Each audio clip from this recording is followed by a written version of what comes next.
The history of nuclear weapons development often focuses on the United States, which was the first country to successfully create an atomic bomb. However, today, 10 nations have developed their own nuclear programs.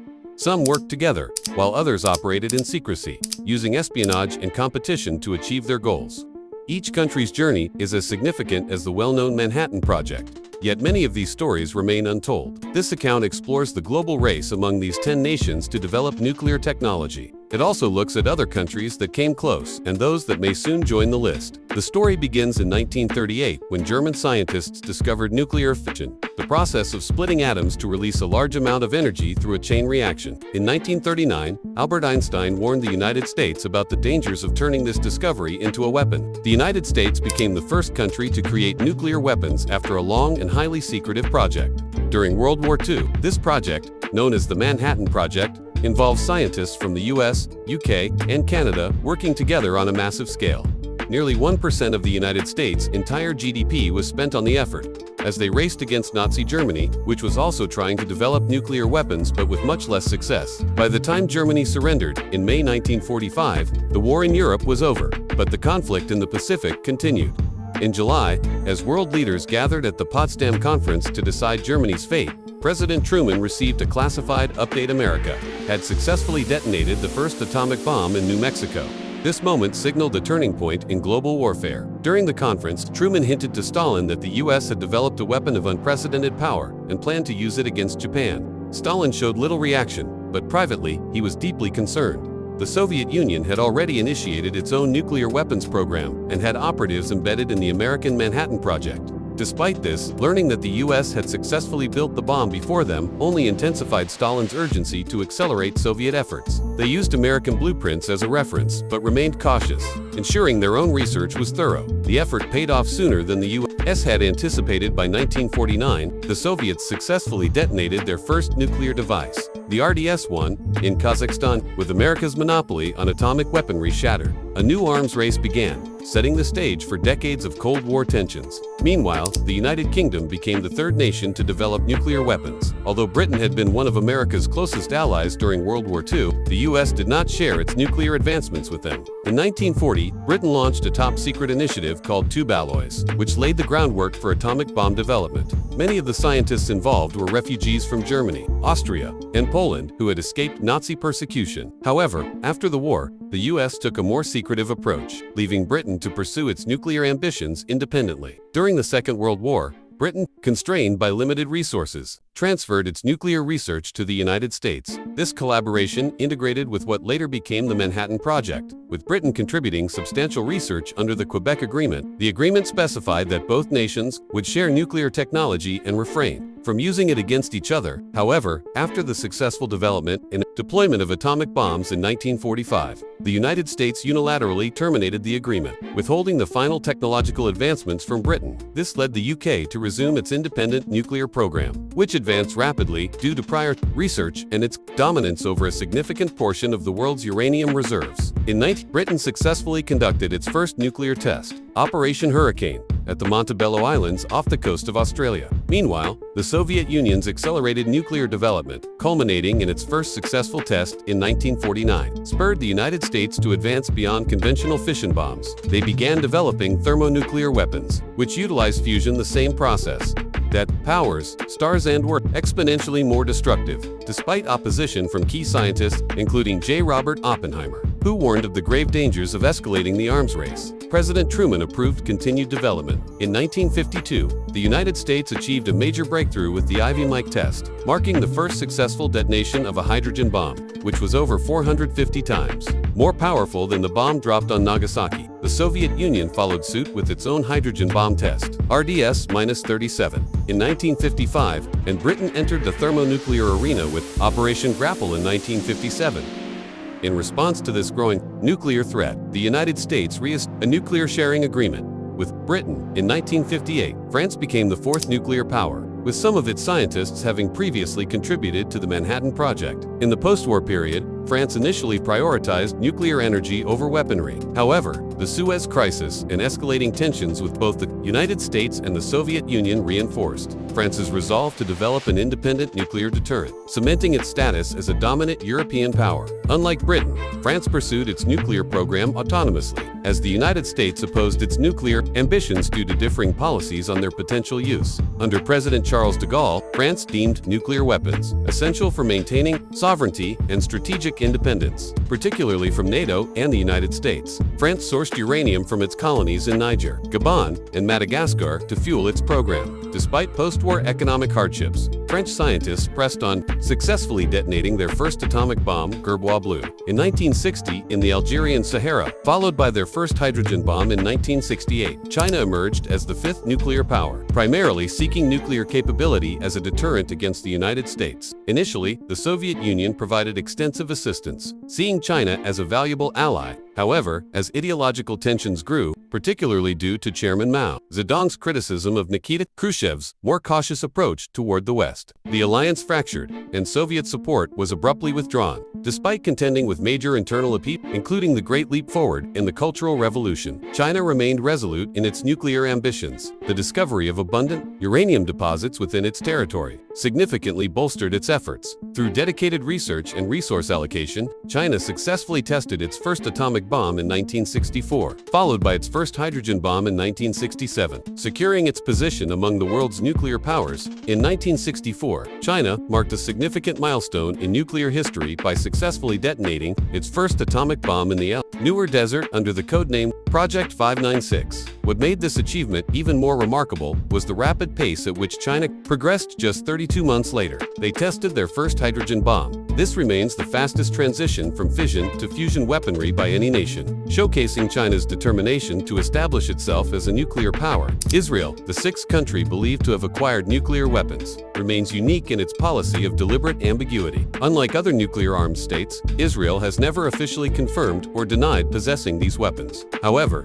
numerous leaks and intelligence assessments suggest its nuclear program began as early as the 1950s with significant assistance from France. Together, the two nations developed a secret facility in the Negev Desert, purportedly for nuclear energy. This secrecy became a point of contention in 1963, when US President John F. Kennedy expressed concerns that Israel might be diverting nuclear technology for weapons development. Kennedy pushed for US inspections, but Israel repeatedly delayed and restricted access, conducting only carefully orchestrated tours that concealed underground weapons-related activities. David Ben-Gurion, Israel's first prime minister, was reportedly adamant about securing nuclear weapons, believing they were essential for the country's survival. His stance created tension with the U.S., though relations eased under President Lyndon B. Johnson, who was less aggressive in opposing Israel's nuclear ambitions. By 1967, it is widely believed that Israel had successfully developed nuclear weapons, though no official confirmation was ever provided. Speculation surrounding Israel's nuclear arsenal continued for decades until a major leak in 1986. Mordecai Van, a technician at the Negev facility, fled Israel and provided the British press with a trove of photographs and documents detailing the country's secret nuclear activities. In response, Israel's intelligence agency orchestrated an elaborate operation to capture him. A female agent lured Vanunu to Rome under the pretense of a romantic rendezvous,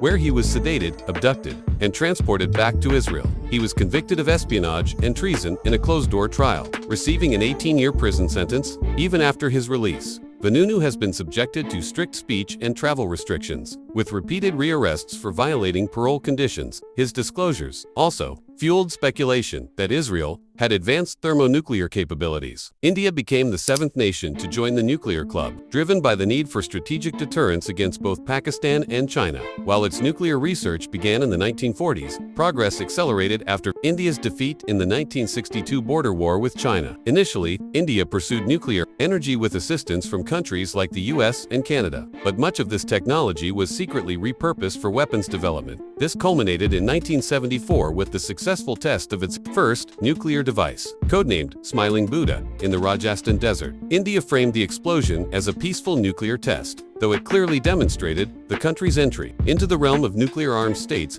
Each of these nations' journeys into nuclear weaponry reflects different geopolitical motivations, strategic necessities, and varying degrees of secrecy. While some pursued open declarations of power, others maintained deliberate ambiguity, shaping global nuclear dynamics in distinct ways. Indian leaders were initially reluctant to develop fully operational nuclear weapons, leading to a slow progression that delayed completion until the 1990s. The eighth nation to acquire nuclear weapons was South Africa, which stands out as an unusual case in nuclear history. The country possessed vast reserves of natural uranium, a critical component for nuclear technology, and had been supplying it to the US, UK, France, and possibly the Soviet Union and Israel. While much of this uranium was designated for civilian energy purposes, some likely found its way into weapons programs. South Africa had been engaged in nuclear research since but by the 1960s and 70s, its priorities shifted toward weaponization due to the growing Soviet presence in Namibia and Angola. Additionally, the apartheid regime faced increasing global condemnation, leading to diplomatic isolation and a lack of strong international allies. In 1977, South Africa constructed a nuclear test site in the Kalahari Desert and was on the verge of carrying out its first detonation. However, when a Soviet satellite detected the site and reported it to the US, immense international pressure forced South Africa to abandon the test. 2 years later, in 1979, US satellites detected an unexplained double flash of light near the Prince Edward Islands in the Indian Ocean. This event,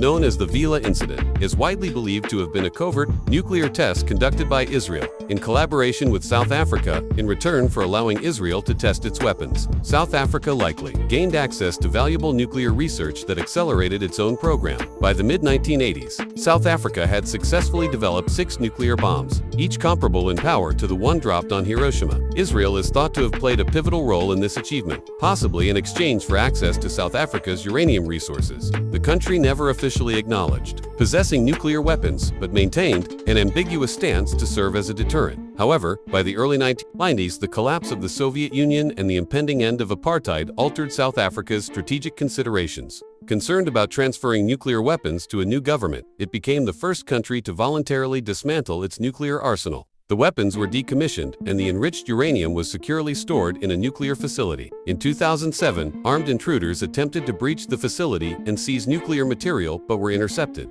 Fears persist that this enriched uranium could still pose a security threat if it were to fall into the wrong hands. Pakistan became the 9th country to develop nuclear weapons, launching its program in the 1970s following its defeat in the 1971 war against India, which resulted in the formation of Bangladesh. Determined to counter India's nuclear capabilities, Pakistani leaders famously declared that, even if they had to eat grass or leaves, they would acquire nuclear weapons. India's first nuclear test in 1974, codenamed Smiling Buddha, further intensified Pakistan's resolve. A key figure in its nuclear advancement was scientist Abdul Qadir Khan, who clandestinely obtained classified uranium enrichment technology while working at a Dutch nuclear facility and smuggled it back to Pakistan. China also played a crucial role by supplying materials, technical expertise, and bomb blueprints. As a regional adversary of India, China saw strategic benefits in bolstering Pakistan's nuclear capabilities. Despite mounting evidence of Pakistan's nuclear ambitions, the US largely overlooked its activities. Pakistan was a critical ally in countering the Soviet invasion of Afghanistan, and Washington prioritized this geopolitical partnership over nuclear non-proliferation concerns. By 1998, Pakistan had successfully developed and tested nuclear weapons. This milestone followed India's detonation of 5 nuclear devices, including a thermonuclear bomb, cementing both countries as nuclear-armed states and escalating their long-standing rivalry. Several weeks after India's nuclear tests, Pakistan responded by conducting 5 underground detonations in the Roscoe mountain range, marking its entry into the ranks of nuclear-armed nations. Unlike India, which follows a no-first-use doctrine stating that its nuclear arsenal is purely for deterrence and will only be deployed in retaliation, Pakistan maintains a first-use policy. This stance allows Pakistan to employ nuclear weapons at its discretion, even in conflicts where nuclear arms have not been used against it. This policy has raised global concerns, but but has also been credited with deterring large-scale Indian military responses in various conflicts. An Indian military spokesperson acknowledged that Pakistan's nuclear posture has made India cautious about conventional strikes, fearing potential escalation. A key figure behind Pakistan's nuclear program was Abdul Qadir Khan, who infamously acquired nuclear technology from Dutch sources. In 2004, he admitted to illicitly distributing nuclear technology to North Korea, Iran, and Libya, 3 nations outside the Nuclear Non-Treaty (NPT). This revelation heightened global fears regarding the spread of nuclear capabilities. North Korea later became the 10th nation to develop nuclear weapons. The country's founder, Kim Il-sung, viewed nuclear arms as essential for the survival of his regime and as a strategic deterrent against South Korea and the United States. Initially, in the 1950s, the Soviet Union assisted North Korea in establishing nuclear research facilities for peaceful energy production, training many North Korean scientists. However, both the Soviets and China consistently refused to aid North Korea's efforts to build nuclear weapons. By the 1970s, North Korea pivoted to an independent program, leveraging its domestic uranium reserves to reduce reliance on foreign sources. By the 1980s, the United States suspected North Korea of weaponizing spent nuclear fuel. Despite signing the NPT in the 1990s, North Korea was accused of covertly advancing its nuclear ambitions, while obstructing inspections by the International Atomic Energy Agency (IAEA). In 1994, the U.S. proposed a deal to provide North Korea with light water reactors designed to generate energy while being unsuitable for weapons production. However, this agreement unraveled in 2002 over allegations that North Korea was secretly enriching uranium. In response, North Korea formally withdrew from the NPT and resumed its weapons program, while the Soviets had given initial energy-related assistance in the 1950s and China offered limited help. Pakistan played a crucial role in North Korea's nuclear advancement. As previously noted, by 2005, Kim Jong-il declared that North Korea had functional nuclear weapons, and in 2006, the country carried out its first nuclear test. However, the explosion was estimated at only 0.5 kilotons, leading experts to believe it was a partial failure. A second, more powerful test followed in 2009, coinciding with Kim Jong-il's declining health believed to be a show of strength. North Korea continued testing with further in 2013, 2016, and 2017, with the latter two involving thermonuclear devices. Beyond these 10 nuclear-armed states, several other nations have hosted nuclear weapons from allied countries as part of security agreements. During the Cold War, the United States stationed nuclear weapons in Belgium, Germany, Italy, the Netherlands, Turkey, Greece, Denmark, Greenland, South Korea, Japan, the Philippines, Taiwan, Canada, Morocco, and Puerto Rico. While many of these deployments were temporary, although only a few countries have managed to develop nuclear weapons, the possibility of more nations acquiring them in the future remains high.